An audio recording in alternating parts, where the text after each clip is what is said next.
Sanibonani, umqeqeshi wensizwa lo. Bathi bhutsu kenqa njengebhuzu matshitshi qomane. Bathi umfana empande semncane udanga bathi diabetes mdala ntica bamsukela bakethi ingane ehlaza cha. Kunensizwe engibhalelile la.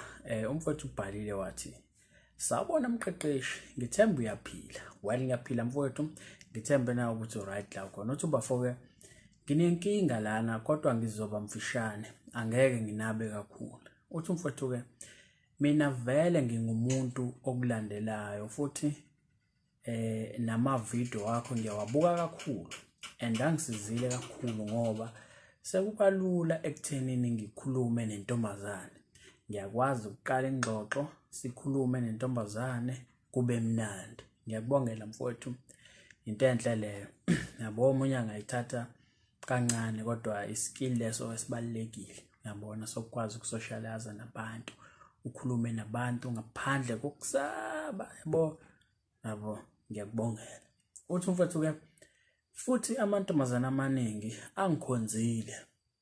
Inkinga yami ukuthi ngiyasaba ukuthinta intombazane noma isikhulekile. Sesixoxa nje kube mnandi kuze kube sengathi siyathandana kodwa mase kumele ngenze into ethize njengokuyiqabula. Mfowethu ufake ama brackets wayesethi nje njengokuyiqabula ngivese ngisabe ngoba nginqena ukuthi kungenzeka mhlambe ingavumi. Yalizwe iphutha ke manje usayicabangela ingane. Uthini mfowethu ke uthi ke nginqena ukuthi kungenzeka mhlambe ingavumi. Yabona usayicabangela ingane ukuthi ke kungase kube nje iya lento edala uvalo. Kungenzeka mhlambe ingavumi mase iyangiphoxa singaphinde sikhulumisane. Angazi noma uzoyiqonda yini inkinga yami. So ayivala lapho umfowethu.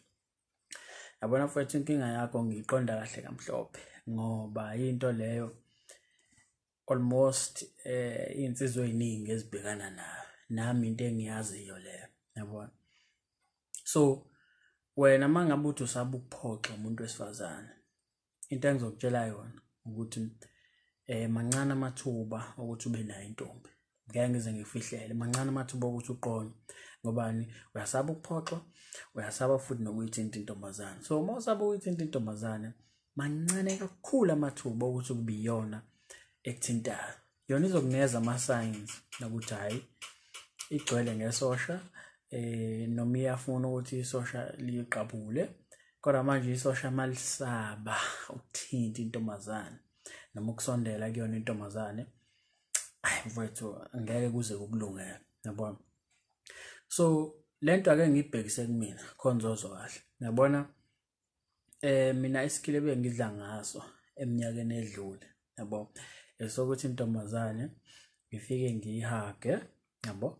Angithi uyabona umuntu uma umhaga nenze njani, niyaphambana kanje abe la kuwena bese ethi uyabuya bese ngithi ngizama umhlala ngokhisi yabo.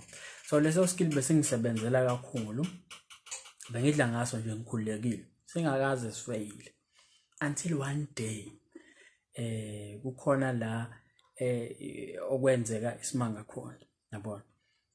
So ngangivakashela intombazane endlini yayo eRes. Sabuka imovie masiqeda ukuyibuka imovie leyo isiyangiphelezela phela. Angithi kokuqala nje kwakuwuqala ngisayivakashela isiyangiphelezela.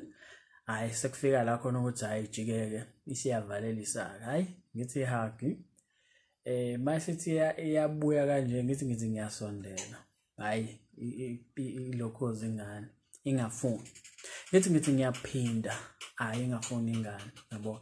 Sihlukane kanjalo ihambe ayinami ngishaya ngathi ngiyahamba kancane bese ngiyama ngangimangele yabona ngithukile ngoba kwakuqala kwenzeka le yanto. Ngithi angikuvezele leyo nto konzo understand kahle lapha inkinga yakho.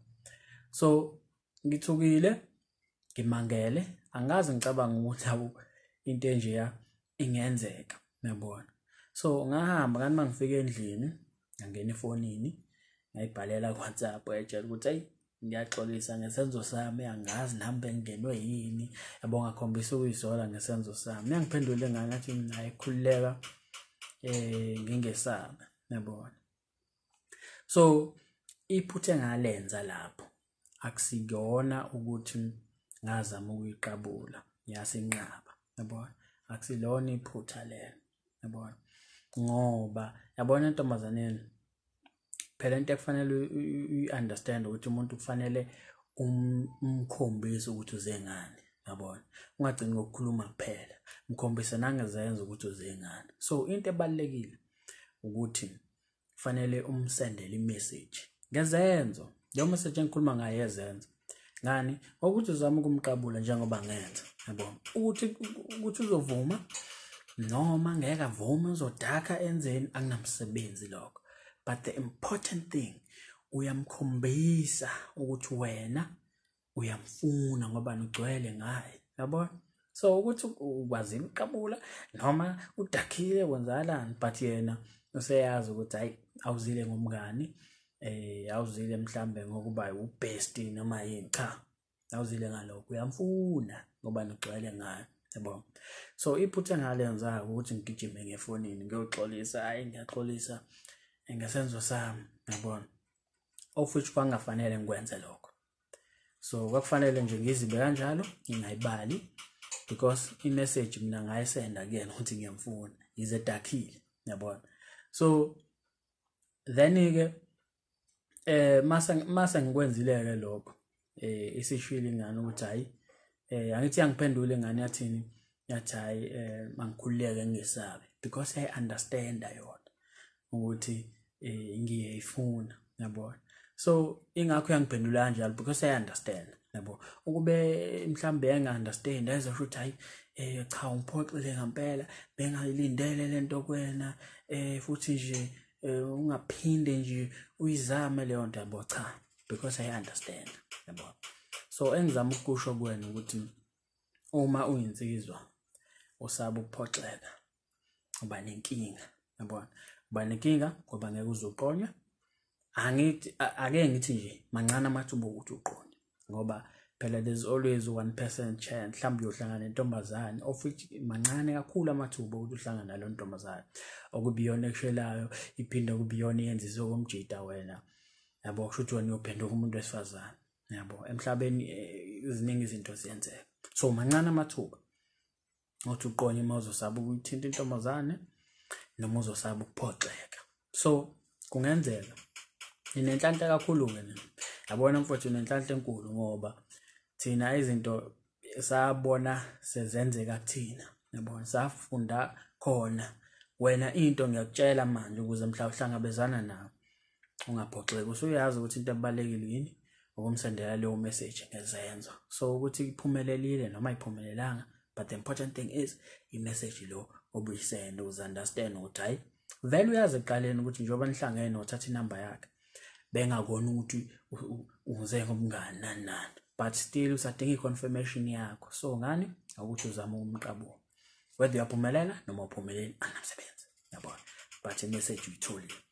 So mfowethu, zibuza ukuthi njengoba uthi uyasaba ukumthinta, uyasaba ukuthinta umuntu wesifazane, uyasaba ukuphoxeka, so mangabe kuphoxa yini kuzokwenzakalani kuwena, yabona, uzoshwabana, uzophuma igazi, uzolimala, uzofa, inhliziyo yakho izoshaya amawala, uquleke ufe, ngeke iziyenzeke leyo nto, yabona. So into ekufanele uyifunde ukuthi ungathathi izinto ezishiwa abantu ezifaka enhlizweni, yabona. Umuntu uzofika kuwena kudelela athi hayi nje usuyakhala, usuyifaka enhlizweni, usuphatheka kabi.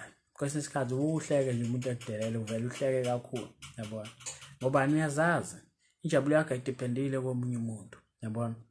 Kanjalo nentombazane mawukuthi yakuphoxa ayikho inkinga, ngoba ubuzama mfowethu, nawe ubuzama ubuzithathela amashansi, ngoba phela umuntu akabhaliwe esiphongweni ukuthi hayi lo uyakufuna naye, hayi lo akakufuni-ke lo, yabo. Usukuzama ngoba bona ithina phela esinaleyo mvume emhlabeni ukuthi sizama, hayi ukuthi bona banayo imvume. Abanye bayazama amathekeni, khona amathekeni ashela abafana, kodwa nje singabantu kuye kube umuntu wesilisa wenze njani okuba yena u-approach umuntu wesifazane. So njengoba ngisho ukuthi futhi sibuza ukuthi uzolimala uzoncibilikani, ngoba ngempela msobo ukuphoxeka usaba ukuthinta umuntu wesifazane, ngeke uzuqonda, yabona. So bengithi angikuvezele, and I'm hoping ukuthi you understand, and uzoqala manje ungagcini ngokuzwana nawe, yabo nje ukuthi wena ayakufriend zone nje obungivezela lapho ukuthi hayi akukhonzile, yabo amathekeni amaningi akukhonzile, ukuthi afaya khona kwi-friend zone, utheshixi phakathi kwi-friend zone, of which akusiyona into enhle leyo, uyabona. So kufanele nawe uyithole injabulo, ujabule ngoba uyadeserve ukujabula nawe. Hayi ukuthi wazi emhlabeni mhlambe uzophelezela ezinye insizwa ziqonye zijabule wena hayi ulibele ungena kwi-friend zone, yabona. Ngiyathemba ngizwa ke mfowethu and izokwenza ngendlela efanele. So mangabe nesifiso sokubhalela umqeqeshi wensizwa ngambhalela ku-email ethi umqeqeshi-wensizwa@gmail.com. uma nje ufisa ukuthi mina nawe sibonisane ngodaba lakho, ukhumbuleke mfowethu ukuthi umqeqeshi wensizwa yikhaya lenjabulo. Sho mfowethu.